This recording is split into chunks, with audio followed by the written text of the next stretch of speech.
حضرت انس بن مالک رضی اللہ تعالیٰ عنہ سے روایت ہے، رسول اللہ صلی اللہ علیہ وآلہ وسلم نے فرمایا، اپنی صفیں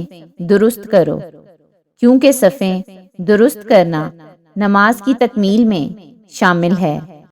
حضرت نعمان بن بشیر رضی اللہ تعالیٰ عنہ سے روایت ہے، انہوں نے فرمایا، رسول اللہ صلی اللہ علیہ وآلہ وسلم صف کو انتہائی اہتمام سے سیدھا کرتے تھے، حتیٰ کہ نیزے یا تیر کی طرح سیدھی کر دیتے۔ ایک بار آپ صلی اللہ علیہ وآلہ وسلم نے ایک آدمی کا سینہ صف سے آگے بڑھا ہوا دیکھا تو رسول اللہ صلی اللہ علیہ وآلہ وسلم نے فرمایا،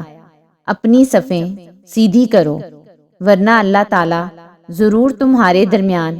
اختلاف پیدا کر دے گا۔ حضرت عائشہ رضی اللہ تعالیٰ عنہا سے روایت ہے، رسول اللہ صلی اللہ علیہ وآلہ وسلم نے فرمایا، اللہ تعالیٰ ان لوگوں پر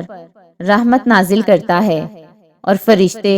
ان کے لیے دعائے خیر کرتے ہیں جو صفوں کو ملاتے ہیں، اور جو شخص صف کا شگاف پر کرے گا اس کے بدلے اللہ تعالیٰ اس کا درجہ بلند کر دے گا۔